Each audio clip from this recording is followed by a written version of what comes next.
Pensa só, dentro do nosso corpo tem uma rede elétrica invisível que comanda tudo, desde um simples toque até um pensamento super complexo.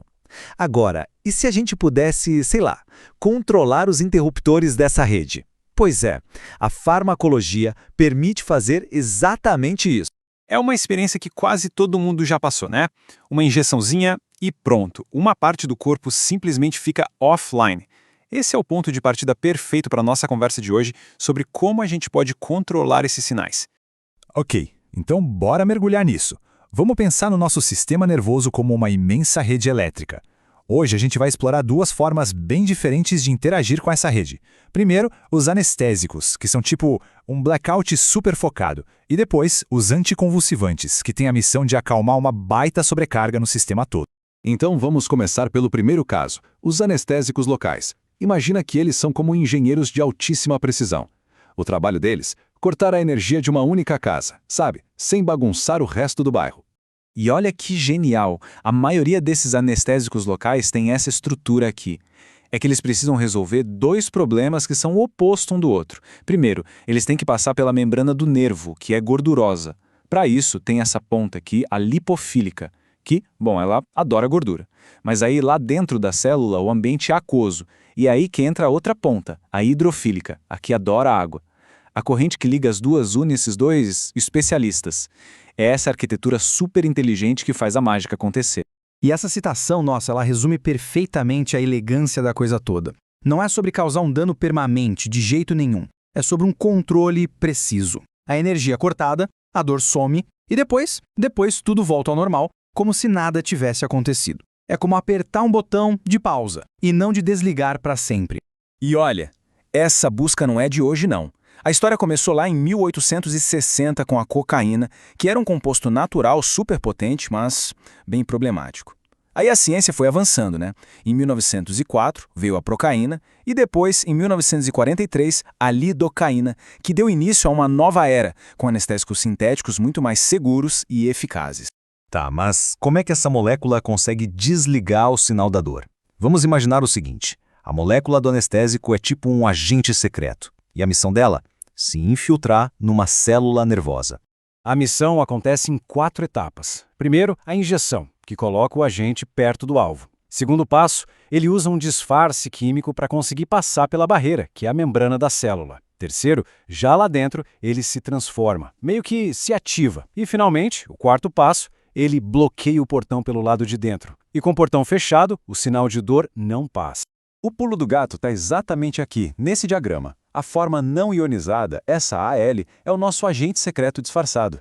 Ele está neutro, então consegue passar pela membrana de boa. Só que, para completar a missão de verdade, que é bloquear o portão por dentro, ele precisa se ativar. Ele ganha uma carga elétrica e vira o ALH+. É essa mudança de identidade, sabe? De espião para sabotador que efetivamente desliga o sinal da dor.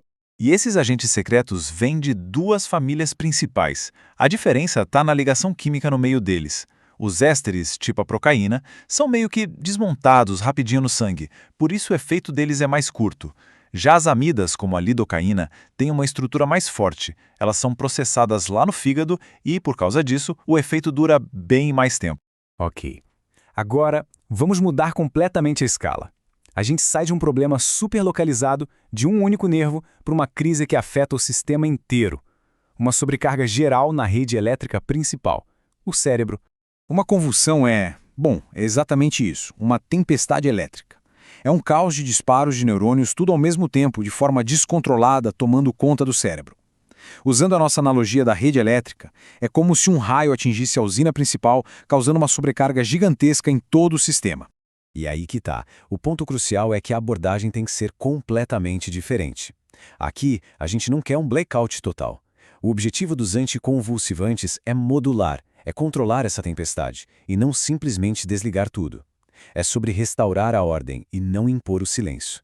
E para fazer isso, a estratégia farmacológica é muito inteligente. Em vez de inventar algo do zero, os anticonvulsivantes reforçam os próprios mecanismos de controle que o cérebro já tem. Eles não reinventam a roda, eles só dão uma tunada nos sistemas de segurança que já existem. Então, para controlar essa tempestade toda, a farmacologia, em vez de criar algo novo, se aproveita do que já existe, do próprio sistema de equilíbrio do cérebro. E ela faz isso agindo principalmente de duas maneiras para colocar ordem na casa. A primeira estratégia é bem simples: reforçar os freios. O cérebro tem um sistema de freio natural. O principal é um neurotransmissor chamado GABA. O que alguns anticonvulsivantes fazem é, basicamente, aumentar o volume desse sinal de pare. Isso torna tudo mais calmo. A segunda estratégia é o exato oposto: tirar o pé do acelerador. O principal acelerador do cérebro é o glutamato, então outros fármacos diminuem a ação dele. Com menos aceleração, é claro, a chance da tempestade elétrica começar é bem menor. Então essas duas grandes estratégias, pisar mais no freio ou aliviar o acelerador, podem acontecer de jeitos diferentes. Alguns remédios mexem direto com os níveis de GABA ou de glutamato. Outros são mais sutis, sabe? Eles agem meio como porteiros, controlando a entrada e saída de íons nas células. Mas, no fim das contas, não importa o caminho, o objetivo é sempre o mesmo: reequilibrar a rede e acalmar a tempestade.